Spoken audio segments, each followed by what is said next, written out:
Boa tarde a todos e a todas.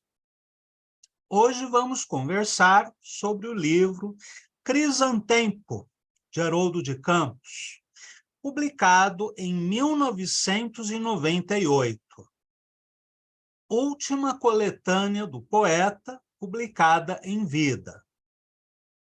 O título, Crisantempo, é um caquecotoba, ou palavra valise, formada a partir das palavras crisântemo e tempo, e foi extraído de um haiku do próprio Haroldo de Campos, que dialoga ainda com a filosofia de Heráclito de Éfeso, e, em especial, com a ideia de impermanência ou devir temporal, que tem como imagem símbolo o rio, em cujas águas nenhum homem pode se banhar duas vezes. O haiku de Haroldo de Campos, estampado na capa do livro, diz: no espaço curvo nasce um crisantempo. Na verdade, o poema original dizia: no espaço curvo nasce um crisantempo, tudo rio corrente, sendo que essa terceira linha também é uma palavra valise, né? Rio corrente, tudo junto, e faz uma alusão direta a Heráclito. Mas no título do livro, Haroldo resolveu publicar apenas as duas linhas iniciais.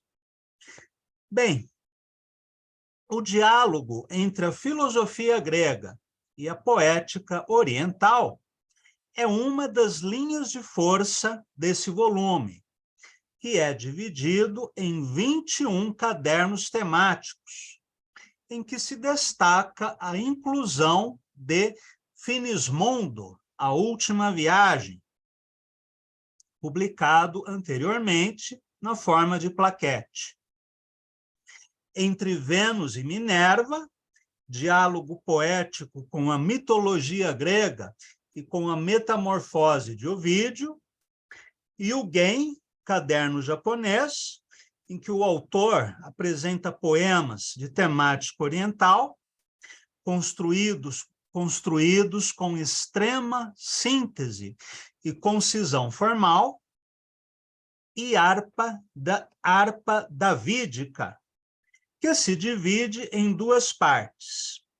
A primeira, com poemas do próprio Haroldo de Campos, inspirados em sua viagem a Israel. E a segunda, uma pequena antologia de poetas israelenses contemporâneos, traduzidos por Haroldo. Entre eles, Amir Gilboa, Haim Guri e Yehudá Amihai. Após ter traduzido textos do hebraico bíblico, como o Kohelet e o Bereshit, da Torá judaica, Haroldo de Campos sentiu-se instigado a traduzir autores que escrevem no hebraico atual, a língua morta reinventada no final do século XIX, que tomou de empréstimo palavras do alemão antigo, ou Yiddish, do russo e do árabe. O fascínio do poeta paulista pelas línguas semitas era imenso, e em seus últimos meses de vida acalentou o projeto de estudar árabe para traduzir o Alcorão, em parceria com Michel Sleiman.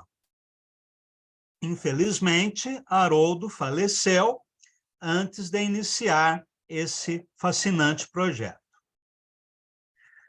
Crisantempo inclui ainda poemas traduzidos do Nahuatl, língua pré-colombiana, falada no México antes da invasão espanhola e preservada pela tradição oral. Recriações de autores gregos clássicos como Safo, Alceu, Parmênides, e autores latinos, como Horácio e Catulo. Haroldo de Campos, assim como Ezra Pound, considerava a tradução criativa como um texto de valor semelhante ao dos poemas de autoria própria. A tradução seria uma espécie de coautoria entre o tradutor e o autor traduzido. A variedade de repertórios culturais, idiomas, autores e épocas presentes no último livro publicado por Haroldo de Campos é uma realização madura de seu projeto pós-utópico, que pode ser entendido como a reapropriação ou reinvenção crítica e criativa da tradição poética universal, e, em particular, do que há de menos conhecido e assimilado, e, portanto, que mantém maior carga de informação nova para o presente. É uma poesia da agoridade, que, sem abdicar das conquistas da vanguarda, como a dimensão visual da escrita, permite ainda a reintegração do discurso e da sintaxe, do coloquial e do prosaico, mesclados aos cortes elípticos e paratáticos, à fratura frásica e semântica, em uma poesia total, que só poderia ser escrita por um autor capaz de fazer de tudo com as palavras, um alquimista da linguagem chamado Haroldo de Campos.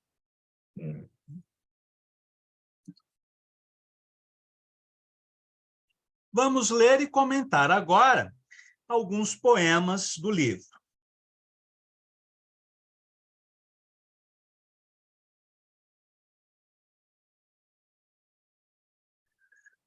Para quem tiver o Crisantempo, eu estou na página 19. Polifemo contempla Galateia. O ouro se encorpa. Coxa bruna, flexuoso encurvar-se de um joelho, de brunido metal dulcificado. O ouro chove, em pó pelos cabelos, por brilhos dispersivos enturvando-se de seu castanho louro pôr de sol. A outra, a gruta insinuada, que um tecido, seda breve, esconde, e sob crespo tosão ensolarado, mas se oculta, a gruta onde a sereia, essa, a coralina boca dragonária, quem a pudera escrever?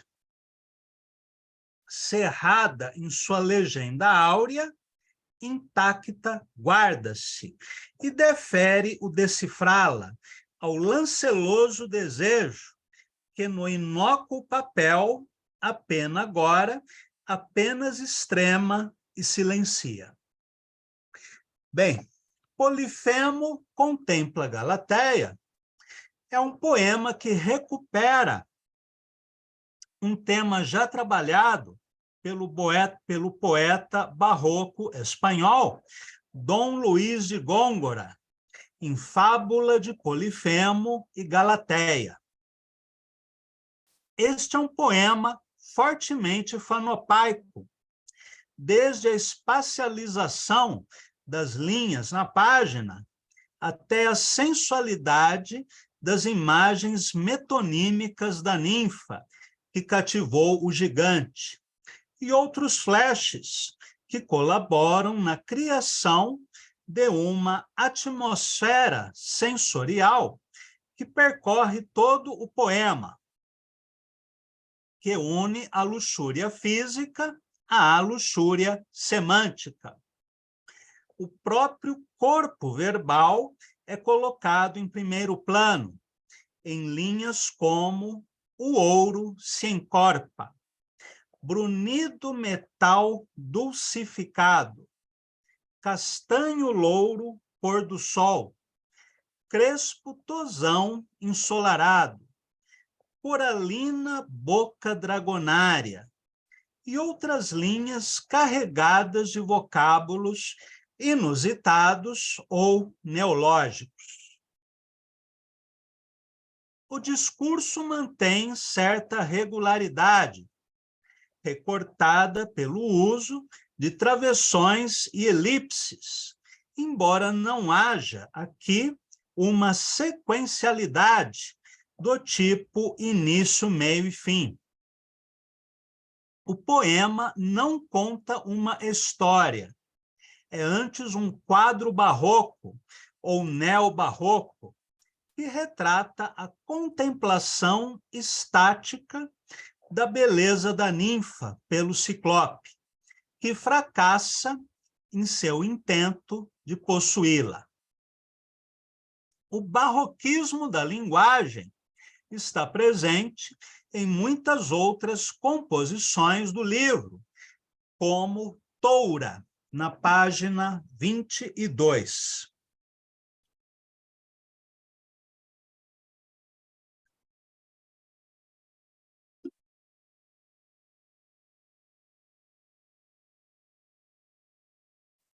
Toura é o feminino de ouro, a pele moura, o tesouro guardado, a crina que loura, a prátia fala, o silêncio de nó cortado, a tesoura, a seda, o lençol de ouro, a pele toura, terça o douro, rio cuja foz toda se oura, a voz que aura como ouro, é o masculino de toura, sendo que a primeira linha se repete de maneira transformada na segunda linha, na última linha.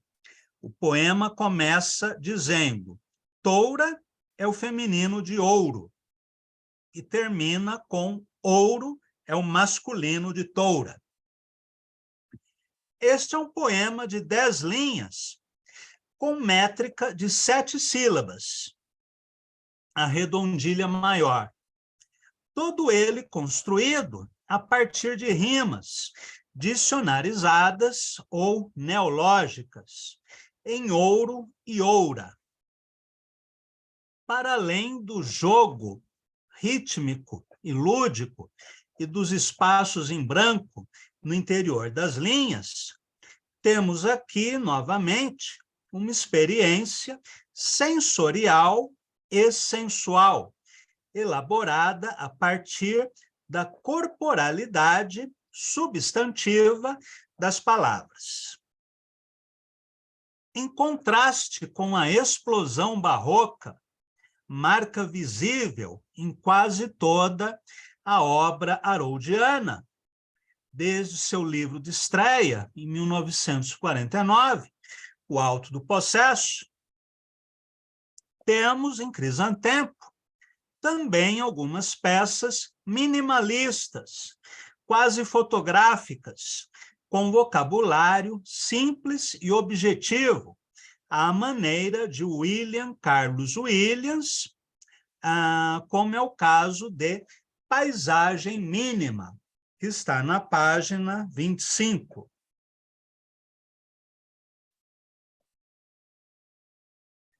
Paisagem Mínima. Um jardineiro corcunda regando hortaliças, nascente do verde, no quintal solar. Um poema que lembra muito, né, o objetivismo de William Carlos Williams e também Robert Creeley, né, do Black Mountain College. Este é um poema construído em apenas 6 linhas, similar à estrutura do haiku e do tanka. Temos aqui o signo da estação do ano, ou Kigo, na linha quintal solar, uma ação que acontece no tempo e no espaço, e a descrição física do jardineiro, próxima à caricatura, com o uso mínimo de palavras. A força expressiva aqui não está na proliferação barroca, mas na capacidade de condensação de imagens e atmosferas. Já nos dois poemas intitulados Rima Petrosa, temos o diálogo explícito de Haroldo de Campos com Dante, não com o poeta épico da Divina Comédia, mas com o poeta lírico de Vida Breve, e, em especial, com as composições nas quais o poeta italiano, à maneira de Arnaut Daniel, apresenta inusitadas sequências de rimas. Vamos ler agora o primeiro poema da série, na página 31.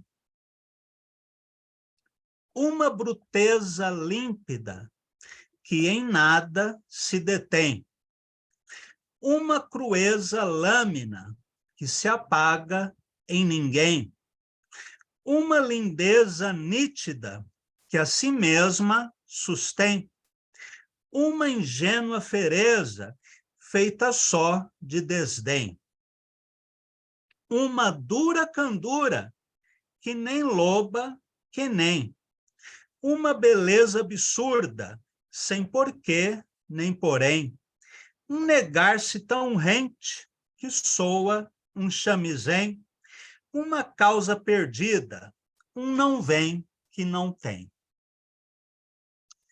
Bem, este poema é composto de 3 tercetos e 5 dísticos, sem medidas métricas, nas quais o poeta rima a primeira e a terceira palavra do final de cada estrofe. Assim, temos sequências de rimas como bruteza, crueza, lindeza, fereza, e ainda detém, ninguém, sustém, desdém, entre outras. Inclusive, rimas internas nos dísticos, como dura candura e um não vem que não tem. A criação de sequências imprevistas de rimas foi marca característica de alguns poetas do trovadorismo provençal, como o próprio Arnaut Daniel e Rimbaud da Arenga, e influenciou o doce estilo novo italiano, que Haroldo de Campos homenageia aqui. Lembrando que Haroldo, no livro Pedra e Luz, na poesia de Dante, apresenta um conjunto de traduções de 6 cantos do paraíso dantesco, as rimas petrosas escritas pelo próprio Dante e alguns sonetos no estilo do doce estilo novo, de autoria de Dante, de Guido Cavalcanti e de Guido Guinizelli. Haroldo também escreveu alguns ensaios a respeito do doce estilo novo. Bem, em outro poema, dedicado ao cineasta francês Jean-Luc Godard, o poeta paulista exibe novamente a sua perícia na invenção rímica. Vamos ler na página 99. Um lance de Godardos. O próprio título já aproxima o cinema de Godard com o poema Um Lance de Dados, de Mallarmé. Escreve Haroldo: a vida é tão perversa e feminina. A vida é tão perversa e não me venha com essa arte, conversa fecenina. A vida é tão conversa, é tão menina. Arte e não me venha com essa. Venha, lábia fina.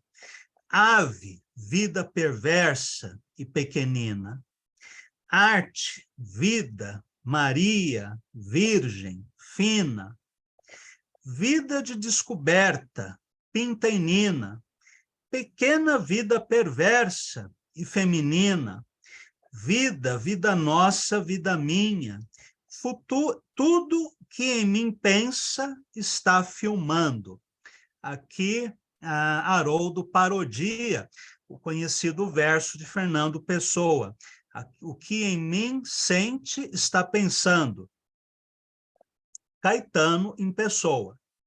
Ave, arte, vida tão diversa, Santa Maria vida, tão carina e tão depressa, parte, vida, cinema d'arte, vai e voa.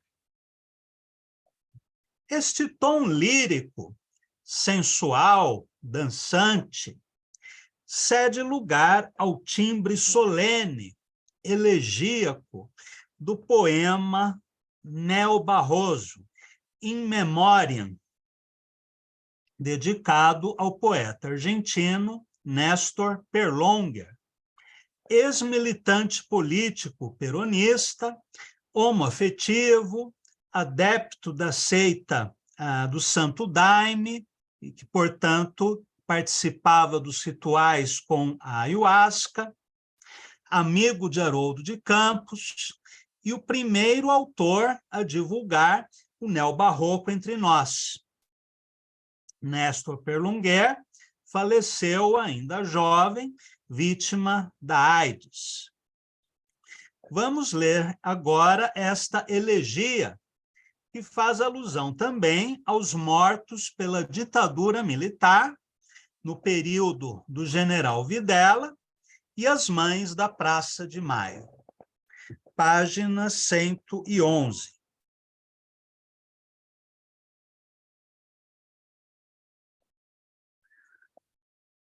Nel Barroso, In Memoriam.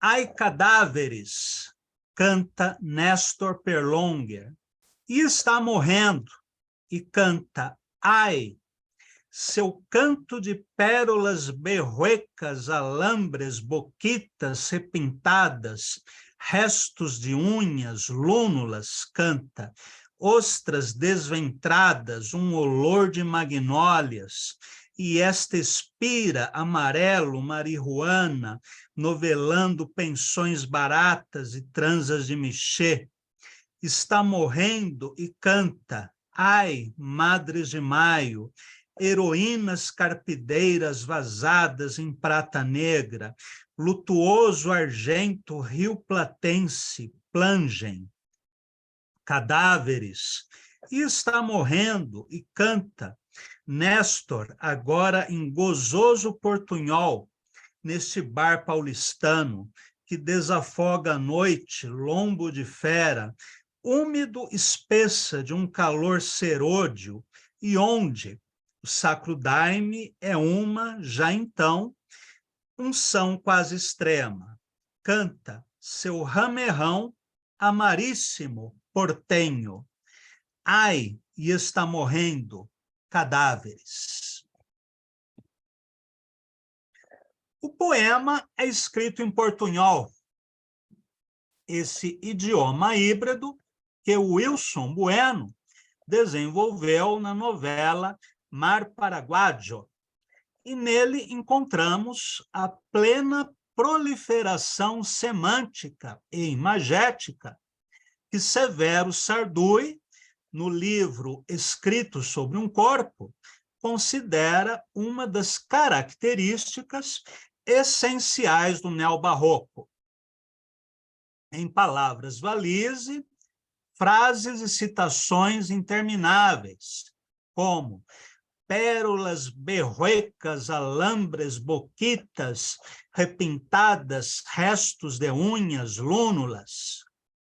Ou ainda em amarelo, marihuana, novelando pensões baratas e transas de michê, sendo que nesta última linha há uma referência à dissertação de mestrado do poeta argentino sobre a prostituição masculina em São Paulo.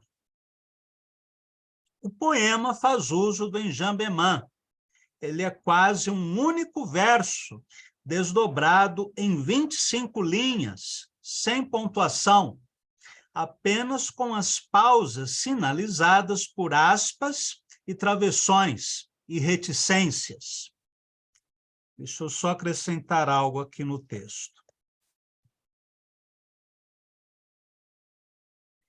É um poema contínuo, para ser lido como se fosse um jorro interminável de palavras, em que a poesia se deixa contaminar pelo andamento rítmico da prosa, ainda que seja uma prosa que transtorna os sentidos e o entendimento do leitor, e apresenta vários planos de realidade, desde um plano histórico, o da ditadura militar argentina, na década de 1970, até um plano biográfico, o da agonia do poeta que está morrendo, e um plano metalinguístico, em que as palavras cantam em um gigantesco coral.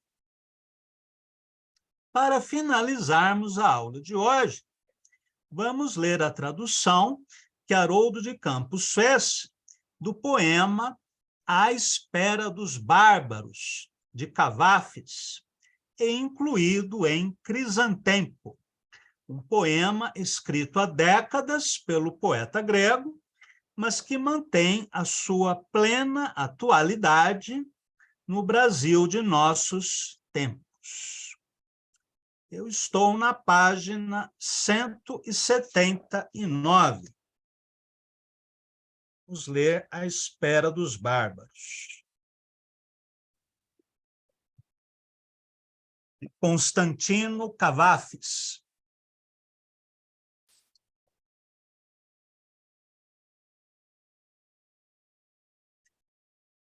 E esperamos, reunidos na ágora, é que hoje os bárbaros chegam. Por que tanta abulia no Senado? Por que assentam os senadores? Por que não ditam normas? Porque os bárbaros chegam hoje. Que normas vão editar os senadores? Quando chegarem, os bárbaros ditarão as normas. Por que o autocrator levantou-se cedo e está sentado frente à porta nobre da cidade, posto em seu trono, portando insígnias e coroa? Por que os bárbaros chegam hoje e o autocrator espera receber o seu chefe? Mais do que isto, predispôs para ele o dom de um pergaminho. Ali fez inscrever profusos títulos e nomes sonoros. Por que nossos 2 cônsules e os pretores saíram esta manhã com togas rubras, com finos bordados de agulha? Por que essas braçadeiras que portam, pesadas de ametistas, e os anéis dactílicos, lampejando reflexos de esmeralda? Por que ostentam hoje os cetros preciosos, esplêndido lavor de cinzel, amálgama de ouro e prata? Porque os bárbaros chegam hoje, e toda essa parafernália deslumbra os bárbaros. Por que nossos bravos tribunos não acodem, como sempre, a blasonar seu verbo, a perorar seus temas? Porque os bárbaros chegam hoje e eles desprezam a oratória e a logorreia. Por que, de repente, essa angústia, esse atropelo? Todos os rostos de súbito sérios. Porque rápidas se esvaziam ruas e praças, e os antes reunidos retornam atônitos às casas. Porque a noite chegou e os bárbaros não vieram, e pessoas recém-vindas da zona fronteiriça murmuram que não há mais bárbaros. E nós, como vamos passar sem os bárbaros? Essa gente não rimava conosco, mas já era uma solução. Muito bem. E aqui terminamos a nossa conversa de hoje, e eu não vou deixar de exibir a dedicatória que Haroldo de Campos fez para mim do meu exemplar de Crisantemo. Nós continuaremos na semana que vem a falar mais sobre este livro, que é uma das obras fundamentais dentro do poemário de Haroldo de Campos. Então, me despeço aqui de vocês e até a próxima semana.